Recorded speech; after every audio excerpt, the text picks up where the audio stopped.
The alien fleet was dancing, and nobody had given the order. Grand Executive Korvath Vexkor stood at the center of his own bridge and could not find the regulation that covered it. 20 ships hung in the black, pulsing in time with something that had no name in any of his manuals, not a war formation, not a retreat, just rhythm. His robes were open at the collar.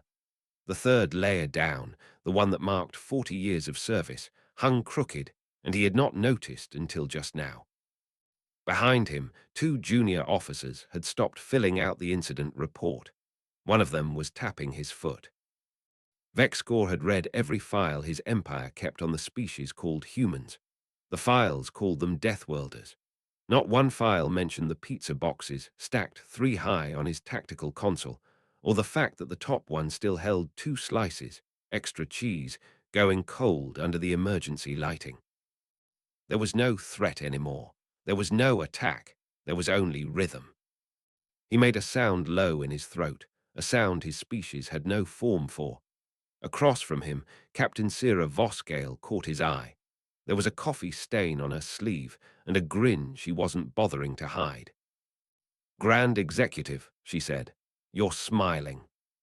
"I am not," Vexkor said, and straightened his robes, and the crooked layer swung back into place. Outside the viewport, the quantum drift fleet spun through the vacuum in perfect, senseless, gorgeous time. "We may be bureaucrats," he said, "but we are not boring bureaucrats." The fleet turned as one. The dance kept going. Nobody still had given the order. You want to know how a filing clerk from an empire built on forms ended up watching a war fleet dance in the dark? So do I. Stay close. 6 hours earlier, the only thing dancing on the Curiosity was Ensign Vale's knee under the console, and that was just nerves. "Contact alert," Vale said, voice cracking on the second word. "Tiddy system. Something big just dropped out of warp 200 clicks off our bow." Captain Sira Vosgale set down her coffee without looking away from the main display. 11 years in Deep Space Command had taught her that the worst news always arrived while the coffee was still hot.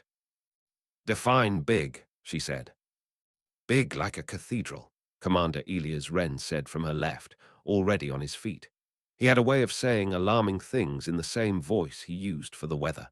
A very angry, very purple cathedral. The image resolved on the main screen. Vosgale had catalogued 17 strange things in her career. The 18th hung in front of her now, all harsh angles and spires, wrapped in the most aggressive shade of violet she had ever seen, like a brutalist architect had been handed unlimited budget and told to intimidate God. "That's not a cathedral," she said. "That's a flex." "Whatever it is," Wren said, "it's hailing us." Humanity had trained for first contact for decades. They had run the drills, written the protocols, rehearsed the speeches about peace and curiosity and the vastness of the cosmos. Nobody had trained for what happened when the aliens opened with paperwork. "Open the channel," Vosgale said. The screen resolved into a face with 4 eyes, the upper pair narrow and sharp, the lower pair wide and slow, set into pale lavender skin. The being behind them stood over 7 feet tall, wrapped in layer after layer of ceremonial robes that shifted color as he moved, shoulder plates catching the light, and pinned across his chest, 41 small medals that clinked faintly when he drew breath for what was clearly a speech he had given before. "Behold," the being intoned, and his voice was pitched for an audience much larger than one bridge crew. "You stand in the presence of Grand Executive Korvath Vexkor of the Axorian Empire, sovereign of the 1,000 suns, master of the cosmic winds." He paused. The pause went on a beat too long, the kind of pause built for applause. "Level 3, certified public accountant," he finished, with the exact same weight he'd given the cosmic winds. Wren made a sound like a man swallowing a laugh whole and choking on it halfway down. It came out as a strangled cough. "Space allergies," he wheezed, when 4 eyes turned on him, the upper pair narrowing further, the lower pair widening in what might have been confusion or might have been the early stages of offense. Vosgale kept her face perfectly still, though her ring finger, resting on the arm of her chair, tapped twice against the metal. Vexcor did not notice. Nobody had told him what that meant yet. "Grand Executive," she said. "Captain Sira Vosgale, Earth Exploration Fleet. This is Commander Wren. We're pleased to make contact." "Pleased," Vexcor repeated, as though tasting the word for flaws. "The Axorian Empire has surveyed your system for 6 of your solar cycles. Your vessel is called Curiosity. There was another before it, Persistence. 2 of our Mars rovers," Vosgale said. "Long story." "Neither vessel," Vexcor said, and something in his 4 eyes sharpened, "was expected to exceed its projected operational lifespan by a factor of 40. Our analysts filed that fact under anomaly, unresolved. We do not enjoy unresolved files." Behind him, an aide with a data pad shifted his weight and made a small anxious note. "Kix," the aide murmured to himself, which turned out to be his own name. "Add it to the list." Vexcor drew himself up another half-inch, robes settling, and when he spoke again, his theatrical certainty had gone somewhere quieter. "Your species does not behave as the file predicted," he said. "This is either promising or catastrophic. The Empire does not yet know which. I propose we resolve the uncertainty in the traditional way." "Which is?" Vosgale asked. "Refreshments," Vexcor said, with the gravity of a man declaring war. "And forms." Wren, still recovering, looked at Vosgale. She looked back at him. Neither of them had a protocol for this either. "We can do refreshments," Vosgale said slowly, and her ring finger tapped twice again. "Give us a minute to figure out what those look like on our end." "Figure out fast," Wren muttered, already pulling up the ship's stores manifest. He's still standing there.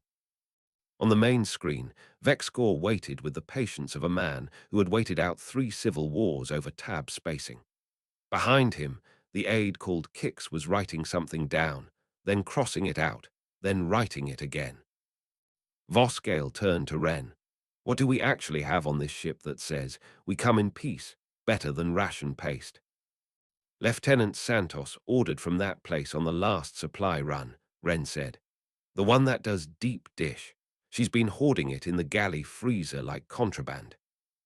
"Get it," Vosgale said. "All of it." Lieutenant Maria Santos arrived on the bridge 11 minutes later with a stack of boxes and a face that gave away nothing, which was, Vosgale had learned, exactly how Santos looked when she was thrilled. "Grand Executive," Vosgale said, turning back to the screen. "We'd like to offer you a human custom. It's called pizza."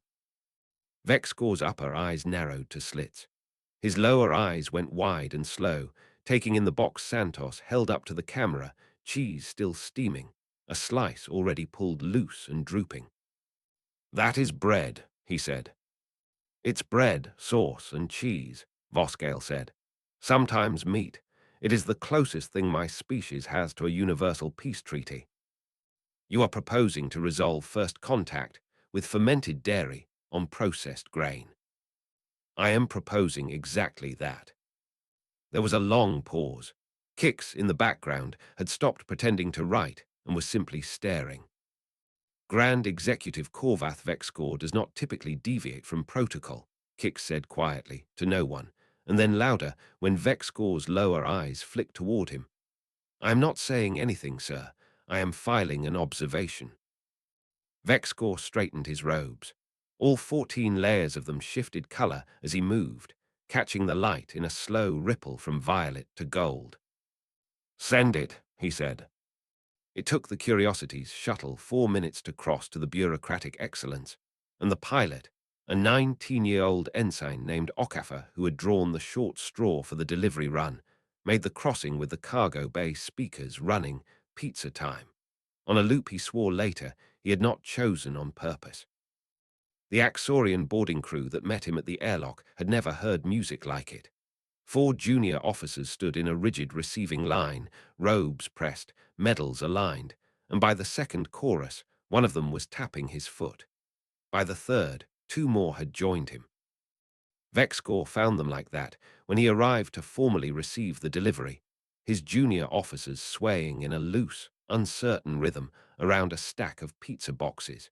And for the first time in the recorded history of the Axorian Empire, a grand executive did not immediately correct the breach of decorum.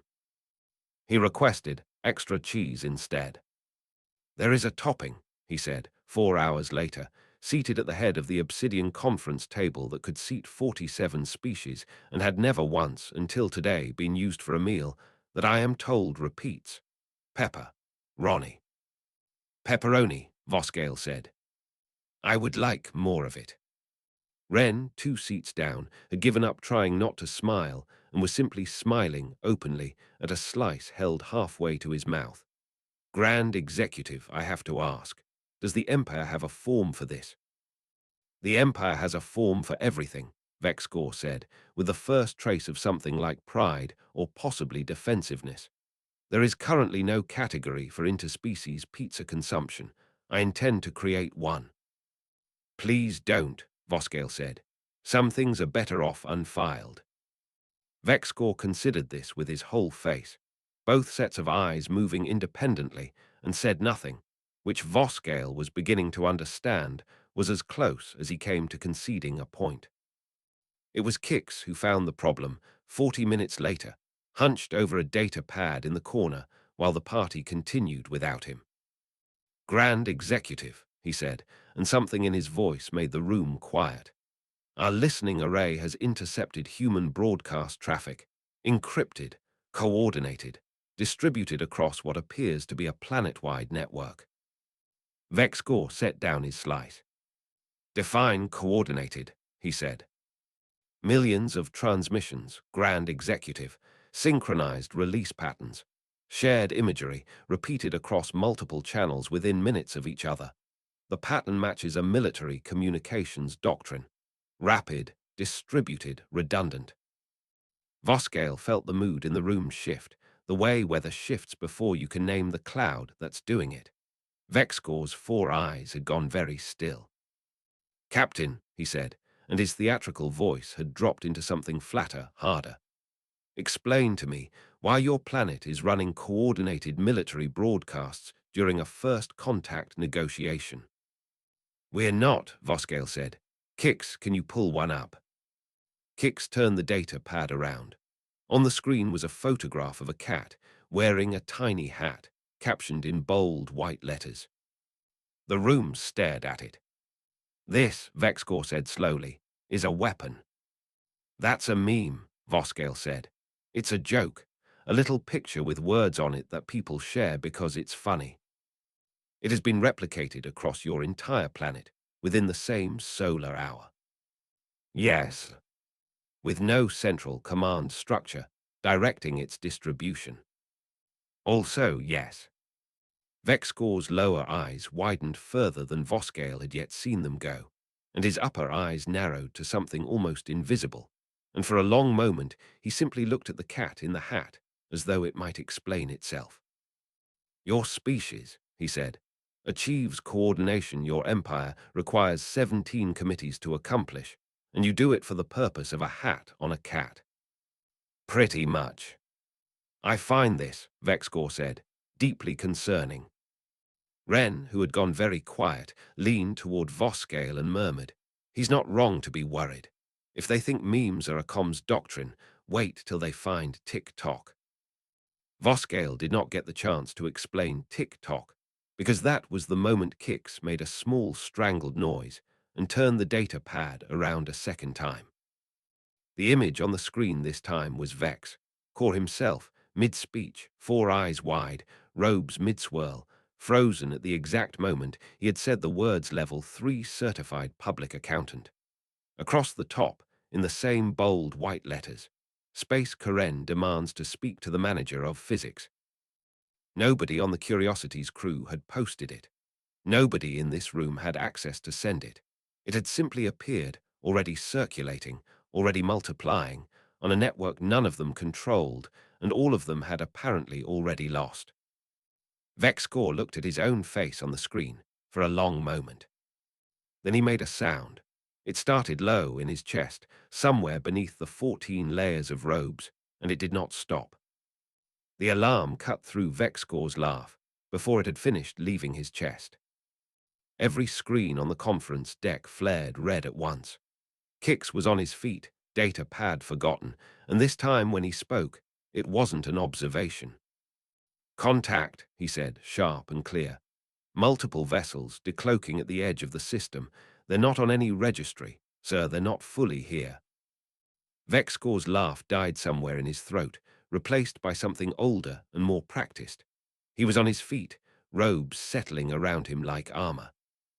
"Define not fully here," Vosgale said, already moving toward the display.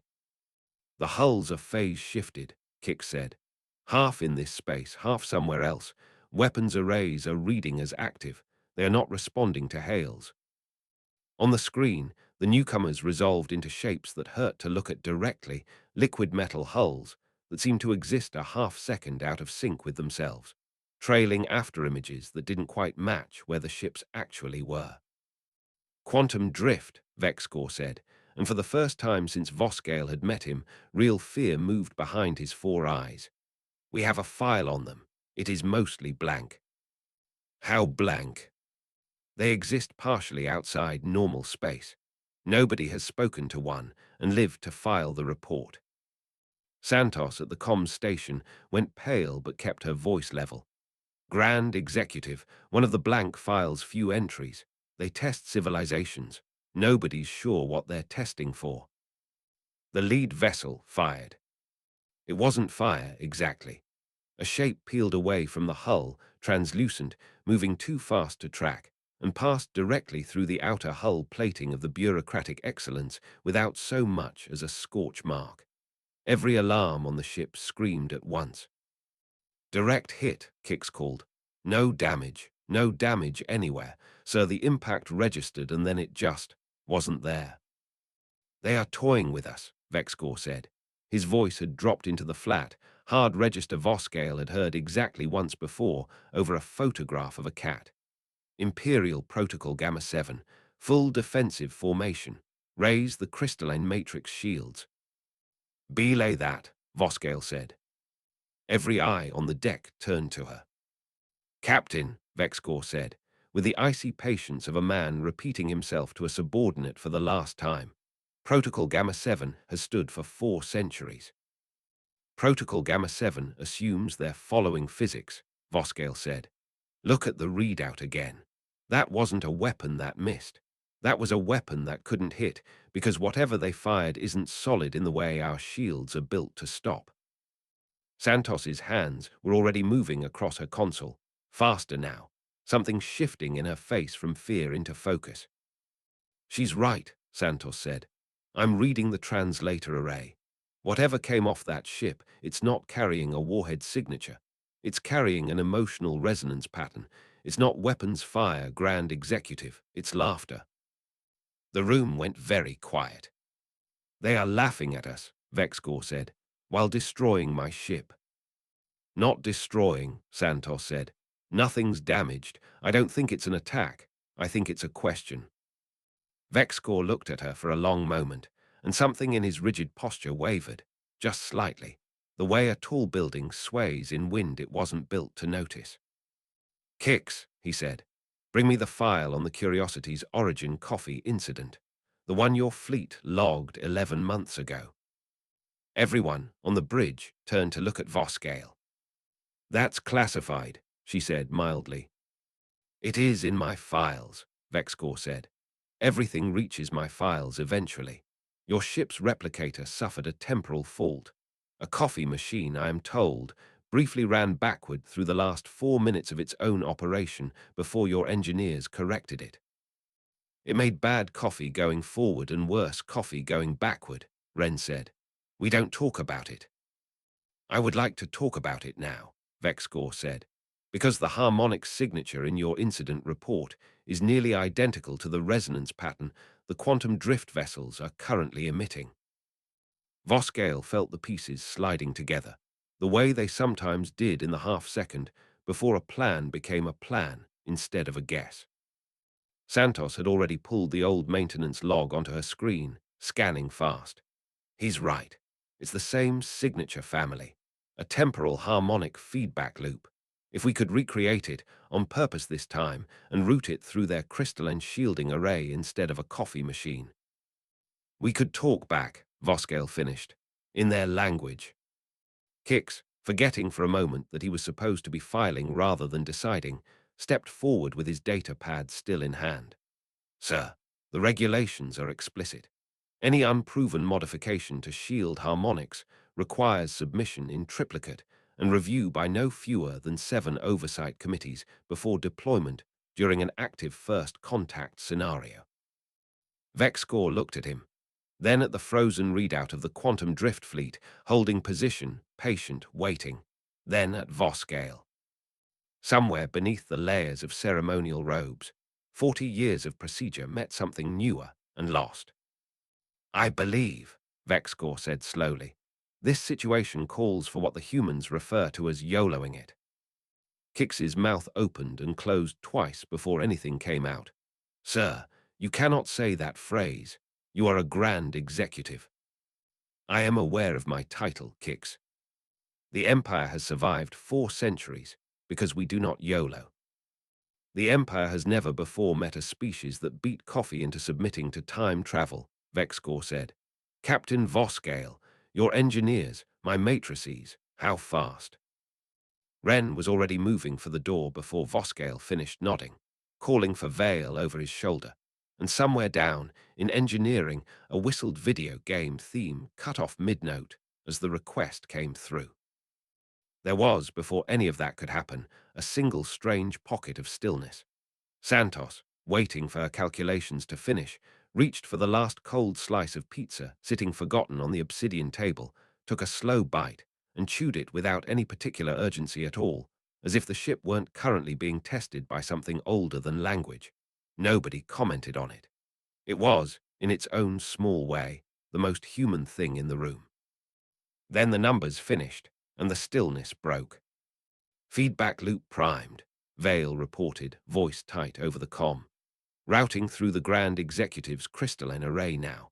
If this doesn't work, we've just handed a 4th-dimensional species a very fast way to get very annoyed with us. Do it, Vosgale said. The moment the loop closed, every light on the bureaucratic excellence flickered once, and the ship's own resonance folded back on itself, out through the shields, out into the black, straight toward the drifting fleet that had not yet fired a second time. For 3 full seconds, nothing happened. Then the lead quantum drift vessel began to pulse. Not an attack pulse, a rhythm. The afterimage trailing behind its hull caught the beat and held it, and a second ship picked it up, then a third, until the whole fleet hung in the dark, rippling in perfect, impossible unison, like a held breath let out all at once. Report, Vexcore said, very quietly. They're not firing, Kix said. They're, Grand Executive, I don't have a category for what they're doing. Neither, Vexcore said, do I. Across the bridge of the bureaucratic excellence, a junior officer's foot began, involuntarily, to tap. Nobody gave the order.